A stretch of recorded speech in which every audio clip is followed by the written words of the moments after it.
Bonjour et bienvenue dans ce nouvel épisode de My Marketing Podcast et de la série Go 2023, les opportunités marketing et vente pour 2023.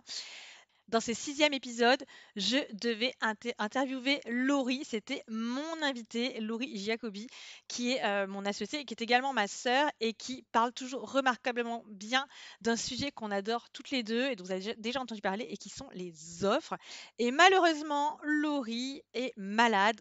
Aujourd'hui, dans cet épisode, je vais finalement m'auto-interviewer parce que quand même l'idée, c'est que chaque invité réponde rigoureusement aux mêmes questions. Donc aujourd'hui, on va parler des offres et je vais devoir m'auto-interviewer. Donc je vais poser les mêmes questions que ce que j'ai posé à chacun des invités qui sont passés dans cette mini-série Go 2023 durant toute la semaine.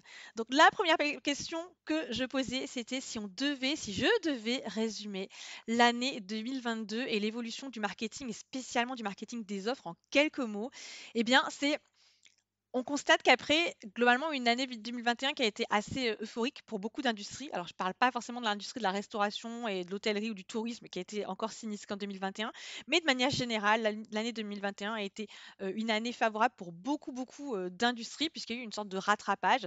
Et donc, c'était une année qui a souvent été bonne pour plein d'entreprises.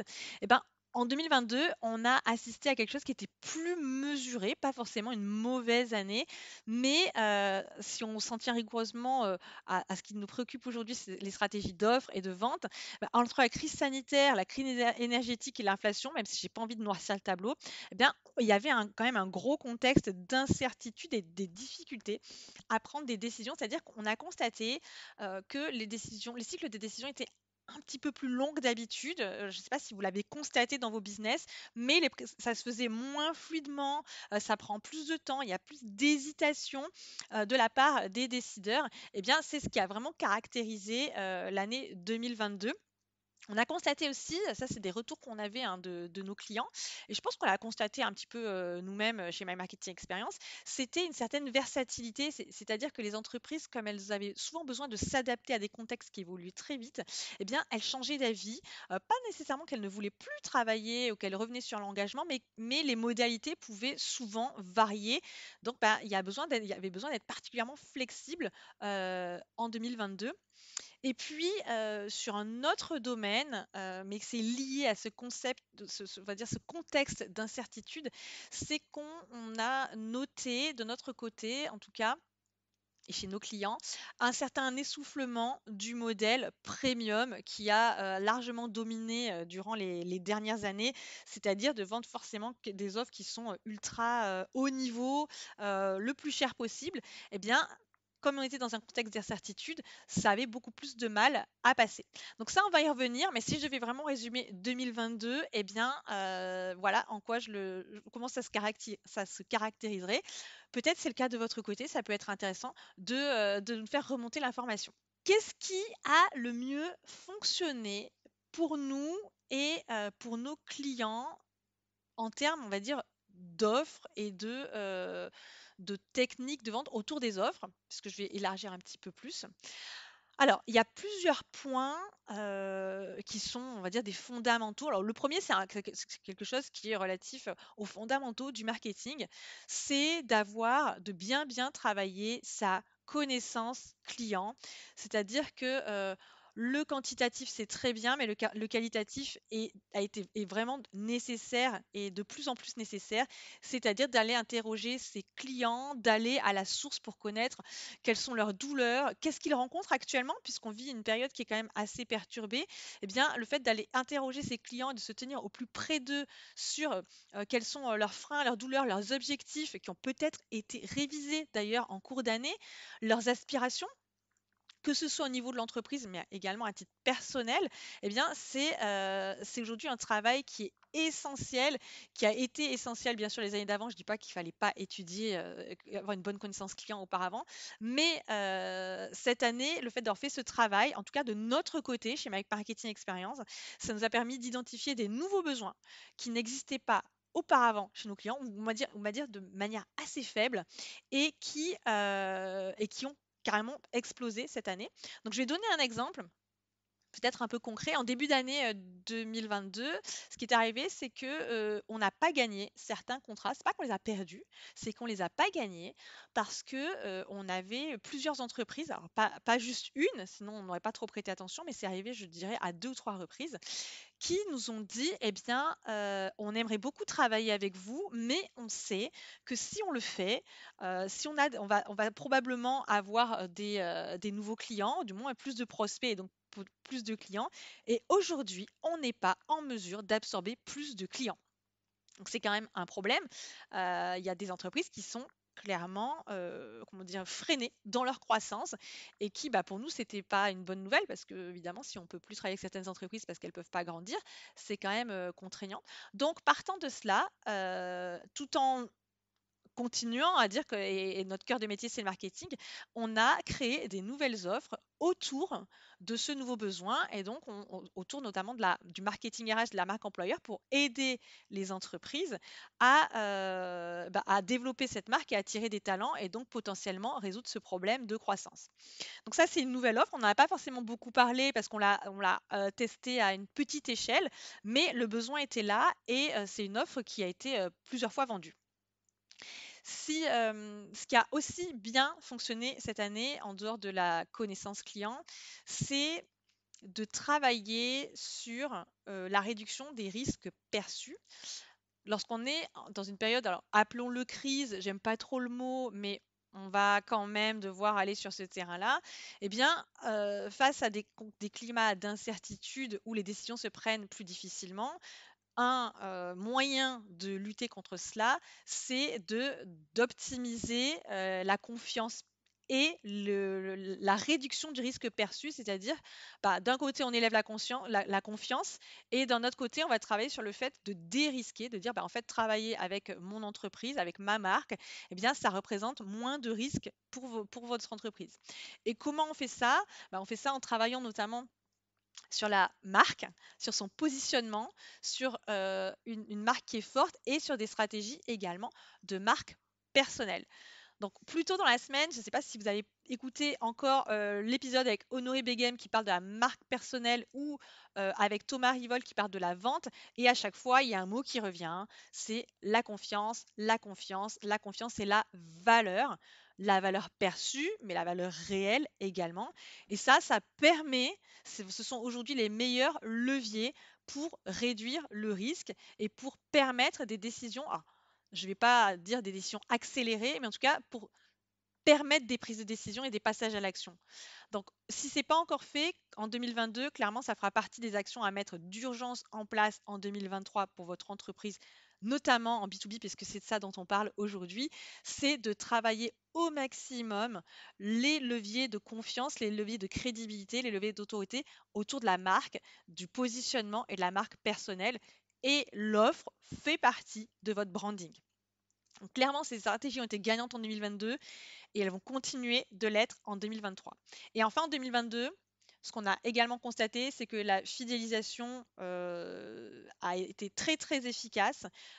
Tous les clients qu'on a accompagnés sur de la fidélisation et même pour nous-mêmes, ça a été très efficace pour faire que cette année a été une bonne année. Voilà, mais pour avoir de la fidélisation, il faut évidemment avoir un système d'offres qui permet d'accompagner son client et l'évolution de ses besoins dans la durée. Et donc, en travaillant cette stratégie d'offre, eh bien, ça permet d'optimiser la valeur vie du client et c'est ce qui a très très bien fonctionné en 2022. Alors attention, est-ce que c'est uniquement quelque chose qui fonctionne en 2022? Non, absolument pas. Mais dans un contexte où il y a eu plus d'incertitudes et dans un contexte où les clients aimaient moins prendre des risques, eh bien, pouvoir les accompagner plus loin était une stratégie payante. Si on s'attarde maintenant sur bah, qu'est-ce qui va se passer en 2023, donc je vais me poser la question que j'ai posée à tous nos invités, c'est quels sont les changements qu'on peut anticiper, les changements à venir, et qu'est-ce qu'on compte nous accentuer, diminuer adapter ou initier en 2023. Donc je me rends compte que c'était, en me la posant moi-même, je me rends compte que c'était une question pas si facile que ça et carrément difficile. Donc là, bah, ouais, je joue le jeu moi-même, mais clairement, là, j'en profite pour passer, pour remercier chacun des invités parce que je me rends compte que c'était une question qui était épineuse et ils ont à chacun et chacune remarquablement, répondu. Donc je vais également, le faire et j'espère m'en tirer aussi bien qu'eux. Donc j'ai listé 3 points essentiels, 3 changements et je vais vous dire si on va accentuer, diminuer ou adapter pour 2023. Alors, un levier, qu'on va actionner et qu'on va recommander d'actionner, à nos clients, c'est, tout ce qui est autour du downsizing et du unbundling. Donc si je traduis, c'est le fait downsizer, ça veut dire réduire en taille et unbundler, ça veut dire défaire un lot. Donc je ne sais pas si c'est une traduction, très académique, mais l'idée derrière ça, c'est d'avoir des offres qui peuvent être simplifiées. Alors attention, toujours avec une bonne valeur perçue, mais qui vont être simplifiées et également dérisquées. C'est-à-dire un exemple concret, c'est que au lieu d'aller sur des engagements qui vont durer 12 mois, par exemple, eh bien, on va réduire les durées d'engagement, voire peut-être ne plus avoir d'engagement du tout. Alors, pour certains ou certaines qui m'écoutent, peut-être que là, ils vont tomber à la renverse. Mais typiquement, chez Marketing Experience, ça fait des années que pour les clients qui travaillent avec nous tous les mois, donc on va dire un système d'abonnement, eh bien, il n'y a pas d'engagement. C'est-à-dire que c'est comme si chacun de nos clients choisissait délibérément de renouveler leur engagement chaque mois en travaillant avec nous. Et on n'a pas un turnover élevé du tout. On a même un excellent taux de fidélisation. Et pourquoi? On les fidélise par la valeur délivrée. Donc, je ne dis pas que vous devez absolument adopter ce modèle du tout, mais en tout cas, je vais planter une graine, c'est que pour 2023, face à des situations et des décideurs qui vont avoir du mal à prendre des risques et avoir du mal à s'engager, l'idée, c'est de tout mettre en œuvre en termes d'offres pour que il et elle puissent décider de s'engager avec vous sans avoir l'impression de prendre un risque démesuré étant donné les circonstances. Alors, c'est un travail de réflexion qui est important parce que vous devez à la fois réduire le risque, mais pas la valeur. Mais aujourd'hui, et en tout cas pour 2023, ce sont clairement des leviers sur lesquels je vous recommande et je recommande aux entreprises en B2B d'aller investiguer parce que c'est ce qui permettra d'obtenir des ventes. Et je vois pas mal d'ailleurs de créativité dans ce sens-là. J'ai vu des entreprises qui commencent à aller sur ce terrain-là pour avoir eu pas mal de lectures notamment sur l'univers du SaaS et du logiciel, la tendance à l'unbundling, donc c'est au fait de ne pas vendre toutes les fonctionnalités et de pouvoir avoir des offres qui sont réduites. Alors, je répète, réduite pas en valeur, mais en termes de fonctionnalité et peut-être également en termes d'engagement, ça fait partie des tendances très fortes. Alors, si c'est dans le SaaS et dans les logiciels, c'est une réalité, eh bien, ça pourrait également le devenir. En tout cas, je vous encourage pour la même chose dans les services. Un autre levier que je recommande d'investiguer et d'accentuer euh, pour 2023, et vous allez peut-être être surpris parce que c'est pas forcément soit qu'on pourrait s'attendre dans une période d'incertitude, c'est de déployer et de lancer de nouvelles offres. Alors, je l'ai mis au pluriel, ça ne veut pas dire que vous devez en lancer 12 par mois du tout. En général, même pour une entreprise, en lancer une seule dans l'année, c'est déjà un gros effort. Mais même si la fidélisation, ça reste quelque chose à entretenir, et j'ai envie de dire, peu importe l'année dans laquelle on est, la fidélisation, c'est très bien.